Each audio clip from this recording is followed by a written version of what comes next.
is heard at the third left intercostal space. Third left. Okay, which of the following is the most likely diagnosis? I which Um, okay. So this patient with fever, dyspnea, and a new cardiac murmur. Fever, dyspnea, and a new cardiac murmur, and history of IV drug abuse are consistent with bacterial endocarditis. So fever, new murmur, and IV drug abuse are consistent with bacterial endocarditis. Bacterial endocarditis refers to acute or subacute bacterial infection of the cardiac valvular endocardium. Most common infection with Staph aureus or viridans group of streptococci. Subacute, it can present with array of symptoms, most commonly fever, new cardiac murmur, anemia, glomerulonephritis, rough spot, Osler node, splinter hemorrhage in the nail beds and the conjunctiva. Risk factor of the infection include prior valvular damage, rheumatic heart disease, IV drug abuse, immunosuppression, prosthetic cardiac valves, and congenital heart valve. IV drug use is a risk factor for infective endocarditis and valvular dysfunction caused by non-sterile injection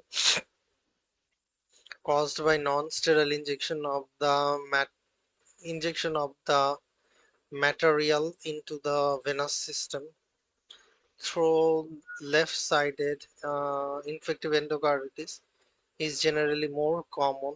The is more common. The tricuspid valve is most involved in the setting of IV drug use.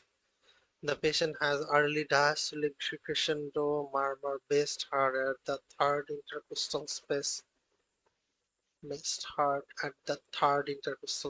is characterized by aortic insufficiency. Characteristics of aortic insufficiency. can you read G? I mean G, yeah.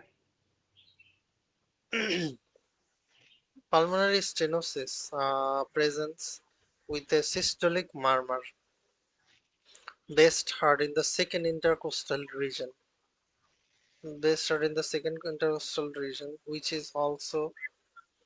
uh, which is also often crescendo decrescendo, though quieter and with less radiation to the lower neck because of the lower pressure of the pulmonary circulation.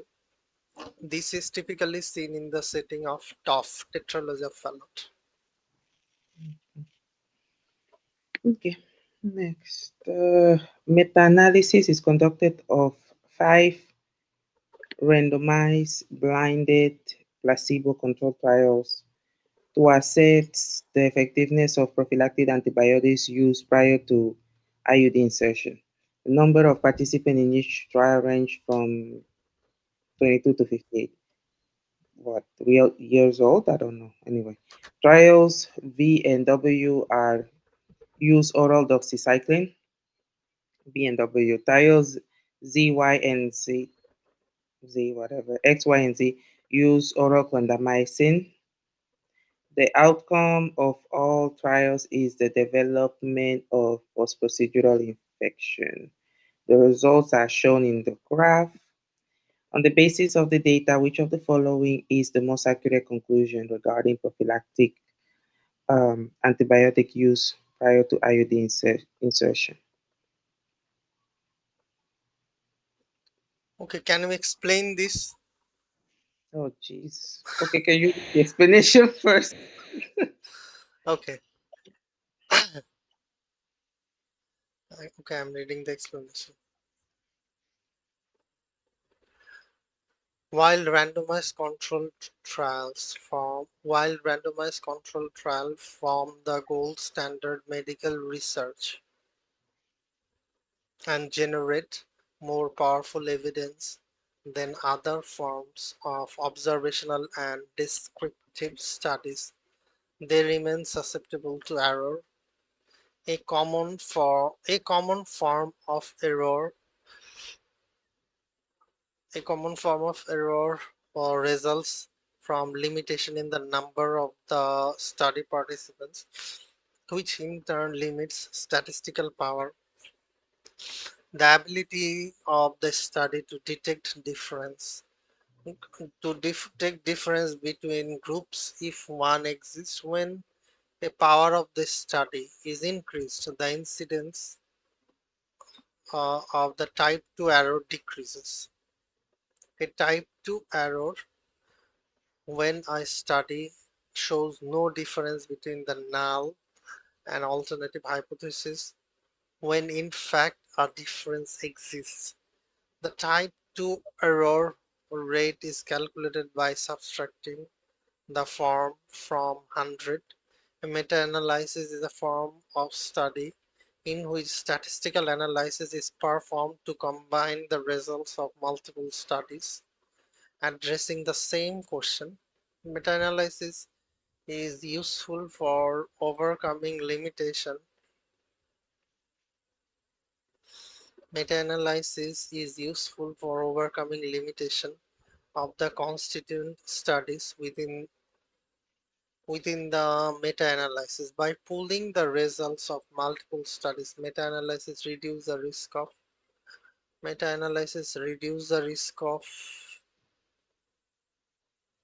type 2 error due to smaller sample size within each constituent randomized control trial.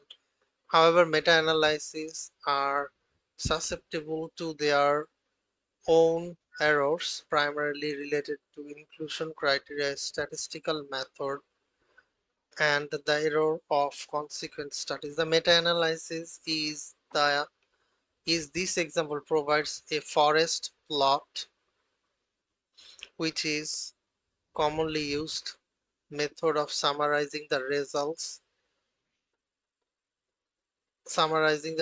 of multiple studies in a single graphical presentation.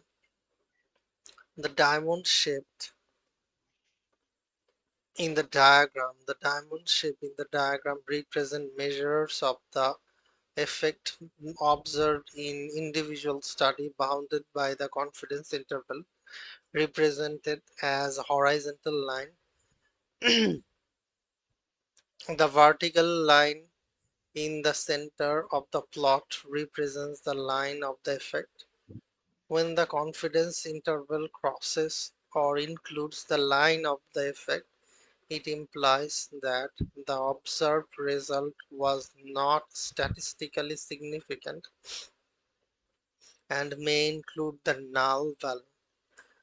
In this example, the meta-analysis observed results that trended toward a reduced risk for post-procedural infection. However, this result was not statistically significant and therefore may have occurred due to random chance. Okay, I don't know what I have read. You don't know what you have. I think they just look at the last one, the summary. You see the summary, it's including the one, so it's not statistically significant. Remember how we were doing those questions, and when it includes one or when it includes zero or something like that, that means it's not statistically significant. When Yes, the interval, yeah, when the interval includes one, I think for relative risk is one. When it includes it, then the result is not statistically significant. So basically, this is the sum. This is the summary of all of this. So the summary includes the one, which is this line. So that yes. means that it's not statistically significant. So basically, the difference between blah blah blah is due to random chance. Maybe due to random chance. It's not statistically significant. Or we can remove the other answers if you want to do it that way. Clindamycin is more effective than doxycycline for decreasing blah blah blah. Um, these two were doxycycline and these three were XYZ clindamycin. is the clindamycin. XYZ in the clindamycin. You can look at it like that. but still XYZ, you see one, some of them include the one. So some of them are not, no, actually all of them are not statistically Yes. significant. So that's not even possible. That's not true. Doxycycline is more whatever. These two doxycycline, one of them includes the one, so it's not statistically significant. Yeah. And then C, it is associated with statistically significant decrease of procedural blah blah blah. This is the summary of everything. It includes one, so it's not associated with statistically significant. And then D, it results in the same risk of procedural. This is not true because this the clindamycin and the oral doxycycline are different. So it's not the same. you know. So I think this will be the only thing that will make sense. You can go that way, or you can just look at the summary and know that okay, this is not statistically significant because it include the one. I think Okay. that's what I may say. Yeah. So if they give you like a meta-analysis like that where they include different studies, just look. You usually will give you like a summary of the conclusion of all the studies, and I guess this is what you need to look at. That's the only thing you need to look at. Okay. Next, 82 women is disoriented 6 hours after undergoing total abdominal hysterectomy and bilateral sanfingoloid, whatever, under general anesthesia for endometrial cancer. She was placed on a patient-controlled analgesia with hydromorphone postoperatively. 9 years ago, she underwent lumpectomy and axillary dissection, followed by radiation therapy for stage 1 breast cancer. Other medical history includes hypothyroidism, hypertension, and hypercholesterolemia. Pulse is fine, respiration are low, blood pressure fine. During the exam, the patient stops breathing. The physician, oh, what the hell? The physician calls the rapid response code blue team. IV administration of naloxone is started. The patient condition improved and her respirations are now normal. A bit high normal. Which of the following is the most appropriate course of action by the hospital staff? Okay. This patient uh, appears to have received too much hydromorphone, but Mhm. the underlying cause but the underlying cause of this adverse effect is unclear. To determine the factor contributing the adverse event, the physician should conduct a root cause analysis. Like we got another type of question, like uh, zero point 0.5 should be given, but the nurse given the 5 milligram. I remember. Yes. So as the patient was hemodynamically stable, so we do not need to do the naloxone or other thing like. Mhm. Okay. Mhm.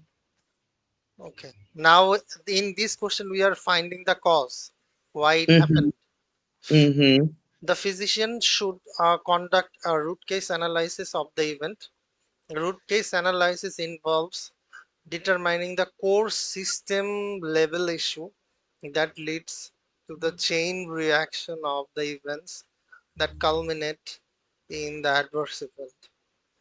There are several root cause analysis strategies, including creating a timeline, surveying the control in place that may have failed, completing a free risk tree analysis where the impact of each event is considered. Regardless of the strategies, a typical RCA involves assembling a multidisciplinary team and meeting with this team regularly for a period.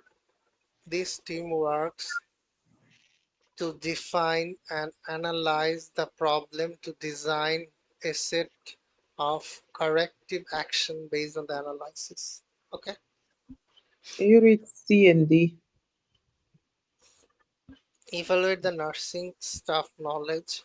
Evaluate the nursing staff knowledge of patient control analgesia and review the attending surgeons and review the attending surgeons use of patient control analgesia presume error on the part of an individual. However, the root cause of these patients' opioid toxicity has not yet been identified.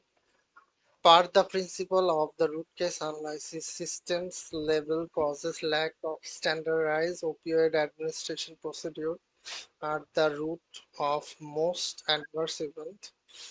As such, educational intervention targeted at individuals are less likely to help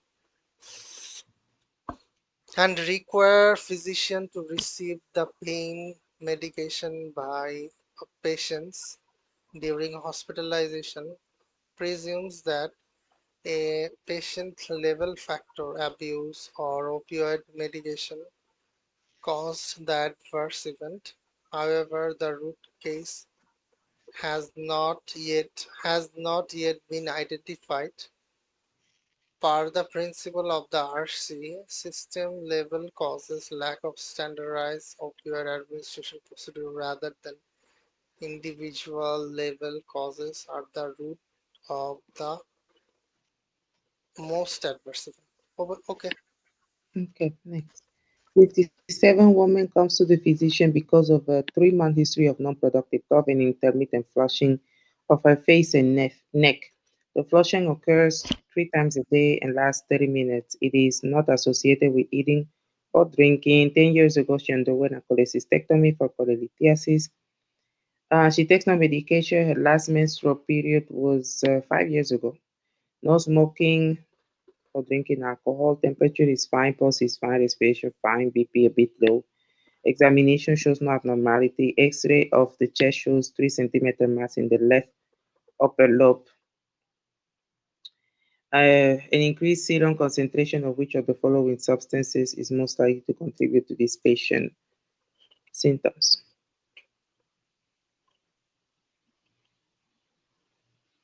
Okay.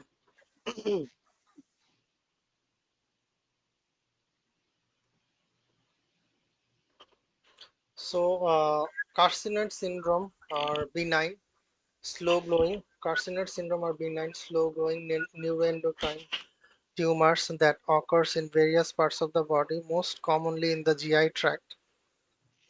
particularly the appendix. These tumors can produce this tumor can produce hormones and vasoactive substance that are released into the bloodstream, causing symptoms of flushing, diarrhea, shortness of breath. The substance most commonly produced by carcinoid syndrome is serotonin. However, other substances may include histamine, bradykinin, prostaglandin, substance P, chromogranin, which can also contribute to symptoms. Typical patient presentation include episodic wheezing, diarrhea, occasionally shortness of breath. However, most carcinoid tumors are not identified while they are metastatic. Gastrointestinal carcinoid tumor must metastasize beyond the liver to produce symptoms, as symptoms are negated when serotonin is broken down by the liver.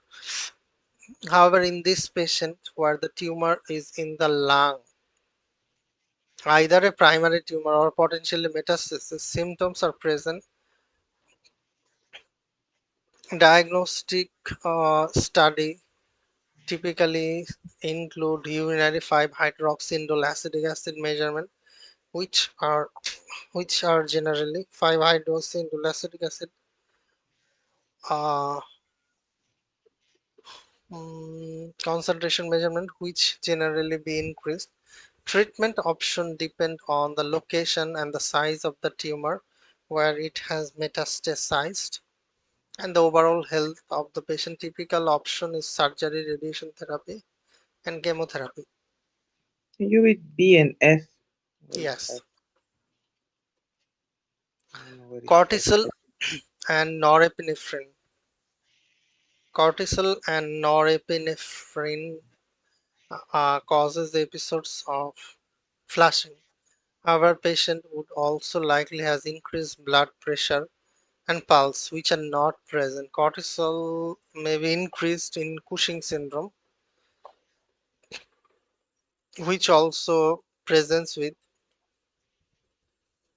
truncal obesity, hyperglycemia. Excess norepinephrine may be secreted in pheochromocytoma and a rare adrenal tumor, which more often presents with episodic diarrhea, hypertension, anxiety,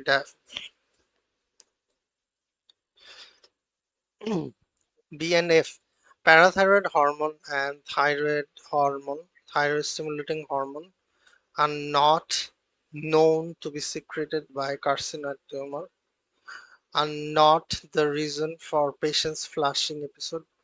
Deviation in PTH may be associated with dysregulation of the calcium and vitamin D. TSH secretion may be increased or decreased depending on the patient's thyroid function. Hyperthyroidism can present with flushing, sweating, tachycardia, though the patient's lung mass is consistent with the carcinoid syndrome. So how we can Hmm. find it out, this question? Like flushing, wheezing, diarrhea, we know that carcinoid syndrome, but there is no wheezing, there is only flushing, isn't it? Flushing, yeah. But there is no, like flushing, wheezing, diarrhea. This is the synchronization for carcinoid. And patient, apart from this flushing, there is only lung mass. Mm-hmm. So what what is the key point in here? Mm, yeah, I would have just deleted, removed the other ones. Like that probably I mean, parathyroid, it doesn't make sense because it will have something with calcium, right? So Yes, this doesn't make sense.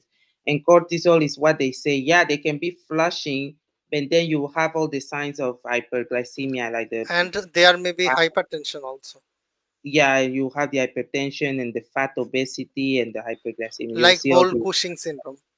whole Cushing syndrome thing. So I think, and also I guess we needed to know also that because usually carcinoid syndrome we think serotonin, right? So I guess we needed to know that it can also have other hormones like histamine, bradykinin, whatever, prostaglandins, and all that. I didn't know that. I thought it was mostly serotonin. So Okay, yeah. Next, 72 men comes to the physician because of a 4-year history of non-productive chronic cough. 4 year. The cough primarily occurs during eating or drinking. He has frequently coughed up undigested food and pills. He has not had nausea, vomiting, or sensation of food stuck in his throat. He has not had it. He has required admission to the hospital twice during the past 2 years for treatment of aspiration pneumonia. He has arthritis and hypercholesterolemia. He takes lovastatin. No smoking, no alcohol, vital signs normal. During the exam, he's coughing continuously.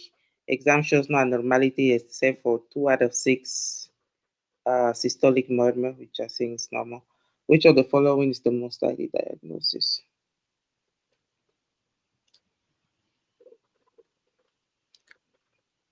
okay.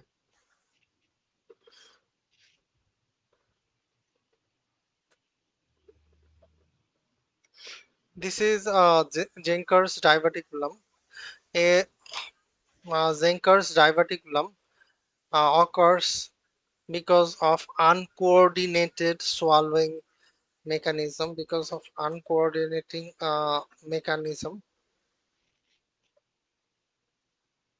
which results in muscle spasm of the cricopharyngeus, leading to formation of a pulsation pulsion diverticula as the wall of the hypopharynx and the superior esophageal weakness. The diverticulum may be asymptomatic or may present initially with transient oropharyngeal dysphagia. When the diverticulum becomes larger, food and medication or sputum may collect and result in halitosis, regurgitation of the diverticulum contents, and development of the neck mass. Diagnosis is typically made by barium swallow examination. Diagnosis is typically shown by barium swallow collection within the diverticulum. The definitive treatment is pharyngoesophageal diverticulum is surgery. This patient presenting with 4-year history of symptoms with frequent coughing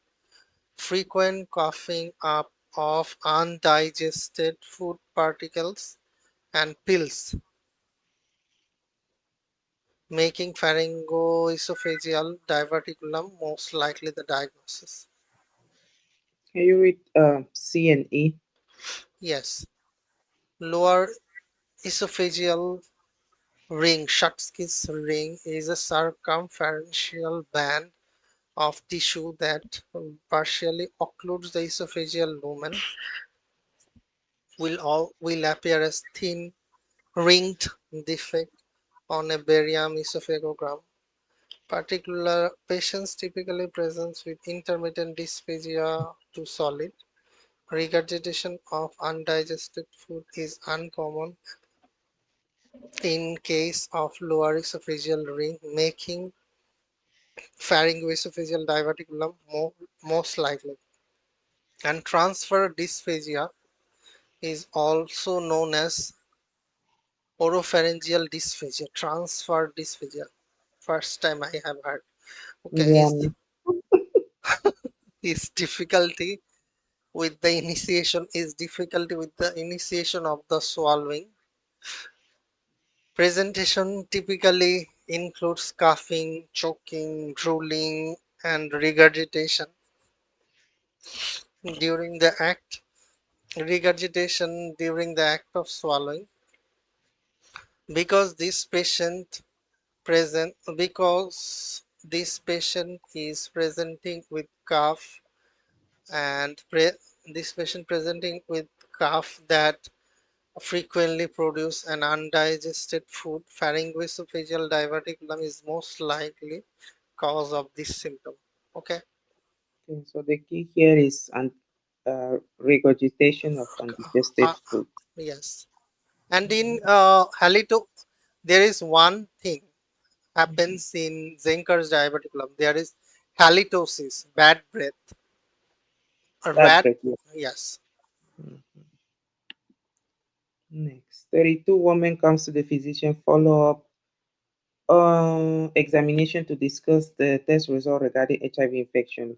Lab result 1 week ago showed antibody test was positive, Western blot assay was positive, CD4 count was 250, and plasma HIV viral was 4,000.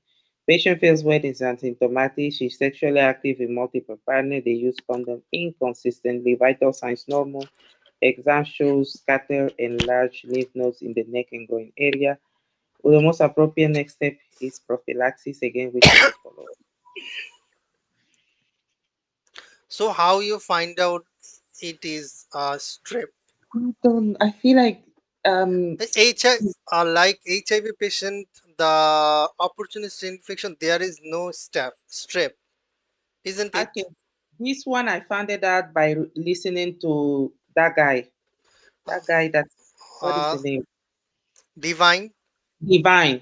He has a podcast where he like emphasizes this. This is one of the most important like opportunistic infection for HIV. He kept. I don't know. It just stayed in my mind. There in the opportunistic infection chap like in the opportunistic infection given in the first state, there is no strep pneumonia. There is no strep. Yeah, I know. There is not. But I don't know. It just stayed in my mind because he had one episode where he kept emphasizing that most people don't know, but this is one thing that's tricking all the people in the step one. They don't know that strep is one of the main things, blah blah blah. So he repeated it so much that it just stayed in my mind. I don't now I don't yeah, I don't remember why he said it, but yeah, it just I don't know. I don't know. Okay. So I just remember In the him saying it. like people are saying that in the first like in the divine or in the usable inner circle, as they actually took the key point from this nbme, so Mm-hmm. people are getting the wrong impression, because Mm-hmm. when we are seeing a single line, like this line is highlighted, and we Mm-hmm. found that particular line in the nbme, then we are getting the right answer. But we actually don't know the concept, so that is another That problem. is yeah. Okay. We know that it's not PCP because PCP is less than 200 and he has 250. We Yes. know it's not toxoplasma. I think toxoplasma is 150, right? Like 500, 200, and 100, isn't it? 500 for which one? Like in the first state, there is the opportunistic infection in the hiv, HIV. Uh-huh. like there is 500, 200, and 100. Like Oh. they in the first state, like if you have the first state, like in the microbiology Mm-hmm. chapter, the Mm-hmm. near, it may be in the last page I'm seeing. Mm-hmm. Mm-hmm. So you can use that part also here. You can eliminate all the other ones Yes, by I can just eliminate, but there is mm-hmm. nothing present like that. But yeah, That I is mean, the you if problem. you just yeah, if you just I guess if you just eliminate the other one, the one that would be left would be strep pneumo, but it wouldn't make sense if you hadn't like it wouldn't make sense because strep is not the usual like opportunistic infection for HIV. So you'll be like, this doesn't make sense. But I don't Yes, know. I just remember, yeah, I get it. But I that just remember, I don't know why, because it's really not in any book like where you'll find like strep really, opportunistic for that. But I don't know. I like really, in the first state, like 500, Candida, mm-hmm. EVV, HHV8, HPV, and Mycobacterium tuberculosis. These five organisms, if CD4 count is less than 500. Candida, HSV, and what? Candida EVV, EBV, HHV8, HPV. HSV, HPV. Okay. Okay. Okay. Can you see my screen now? Let me see. Nope. Wait. No, not yet. Now, yes. Yeah, now. Look, Mm-hmm. like if CD4 count is less than 500, Mm-hmm. if CD4 count is less than 500, then it is Mm-hmm. Candida, EVB, HHV8, HPV, and Mycobacterium tuberculosis, isn't it? Mhm, mhm, mhm, If it is mhm, less than 200, then mhm, histoplasma, HIV, JC, HHV8, again the HHV8 and pneumocystis cerebrale. mhm, And less than 100, less than mhm, 100, there is like BC, Bartonella, mhm, Candida, CMV, Cryptococcus, Cryptosporidium, EVB, Mycobacterium avium, intercellular, and Toxoplasma. mhm. So where is the thing? Yeah, that's what I'm saying. That I guess here it would be like remove the other ones and just leave the one that is. Yes, okay. Now I'm reading the explanation. Okay. You can Okay. share your It's screen. fine. Uh-huh. What is that one? This one.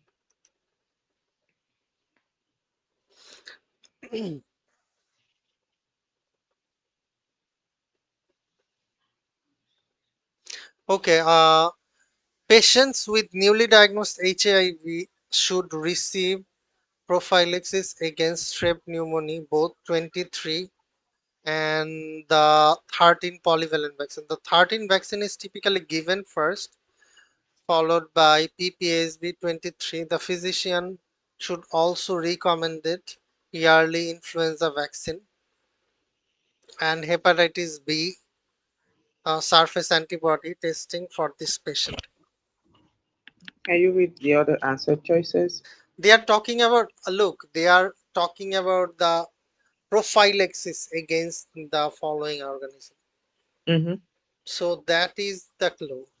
There is a no prophylaxis against this organism, like there is no prophylaxis or vaccine against the cytomegalo or TB or pneumocystis cerevisiae or No, toxoplasma gondii.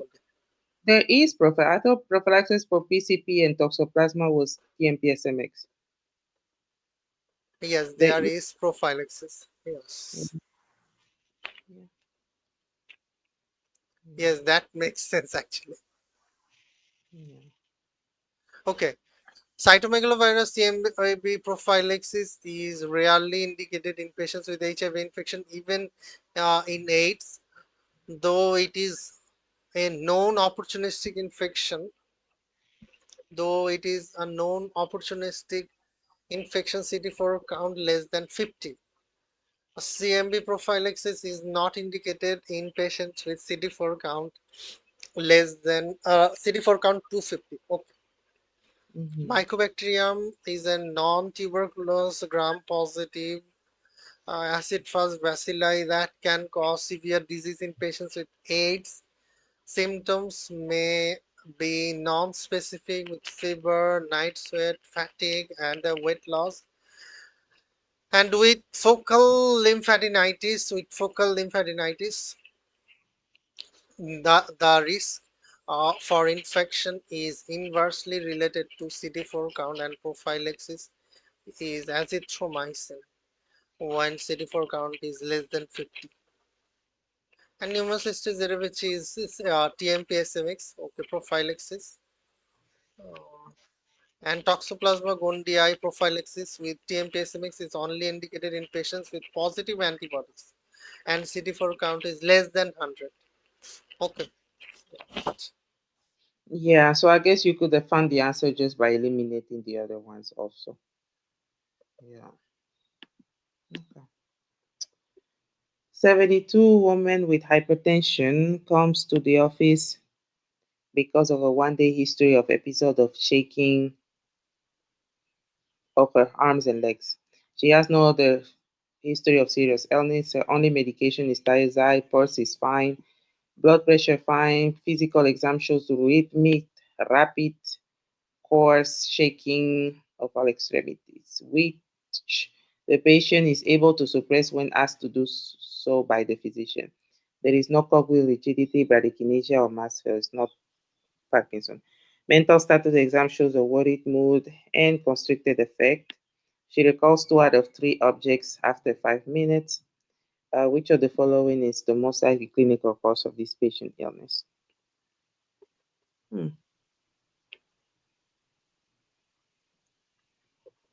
This is all resolution of symptom within a few weeks. Conversion conversion disorder. Conversion disorder involves neurologic symptoms such as sensory motor cognitive dysfunction that are not fully explained by the objective findings on physical examination or imaging findings. This patient's suppressible tremor is consistent with structurally neurologic damage. Her difficulty with short-term recall is consistent with normal aging and anxiety. Though the symptoms disrupt his daily life, patients with conversion disorder may or may not be preoccupied with their symptoms. Conversion disorder is postulated to represent the subconscious conversion of intolerable emotional distress into the physical symptoms supported by the history and physical examination and obtain lab or and imaging studies to evaluate for medical and neurologic disease that may explain or partially explain the symptoms. Treatment of conversion is education of the diagnosis, physical therapy, CBT. Prognosis is good. Most patient symptoms resolve within a few weeks. Have you understand why it is conversion? No, I didn't even know. I just, I The guess it's symptoms the that cannot be. Uh-huh. sorry. I guess conversion disorder will mean symptoms that cannot be explained by like any Conversion physical or whatever. conversion Uh-huh. disorder is like he's faking, isn't it? Like I don't think so, because she doesn't. It doesn't look like they're saying she's faking it, right? Or yes. no? I mean, they're saying she has it, but it's not really. It's caused by some kind of psych issue, like she's anxious, and that's what's bringing her symptoms. I think. I don't know. Okay. It's probably like a diagnosis of exclusion, like you have to exclude everything else. Okay, can you read A and B? Yes. Development of cerebral infarction, typically caused by thromboembolism or blood vessel rupture. Cerebral infarction manifests as neurologic deficit related to the affected patient of the brain. Hypertension is a risk factor, however, this patient's generalized tremor cannot be traced to damage to a localized part of the brain. Development of seizure disorder is unlikely in this patient. Generalized shaking or tonic-clonic activity is related with the diffuse electrical activity across the brain, which typically causes decreased consciousness. However, this patient maintains awareness during her shaking movements and can continuously suppress symptoms, which is consistent with epileptic activity. Okay. Hmm, okay. 68 women gravida 2 para 2 comes to the clinics because of 3-week history of progressive loss of urine control. Okay. She says that when she has urge to void, she sometimes has urine loss before she reaches the bathroom. She now wears absorbent pants daily. She has hypertension controlled by thiazide and enalapril and osteoarthritis treated by naproxen. Vital signs are normal. Physical exam shows pelvic exam, including pelvic exam, are fine. Which of the following is the most appropriate next step in management? So, Yeah. urine analysis. Mm-hmm. Okay. Okay. Next. 49 old woman comes to physician because she has not had a menstrual period for 9 months. She has not had vaginal dryness or hot flashes. She has no history of serious illness or abnormal pap. She had level straight progesterone IUD in place for 4 years. Her last visit to the physician was 3 years ago. She's 5 foot tall and weighs like 120. BMI is fine. Blood pressure is super high. Physical exam is normal. Pelvic exam, the IUD string cannot be seen on the cervical os. Mhm. Which of the following is the most appropriate next step? Mhm. Okay. As there is like if there is any like contraceptive failure, the next step is the urine pregnancy test, isn't it? How you know is she had a contraceptive failure? Like, Like the mo she has not had menstrual period for 9 months. Okay.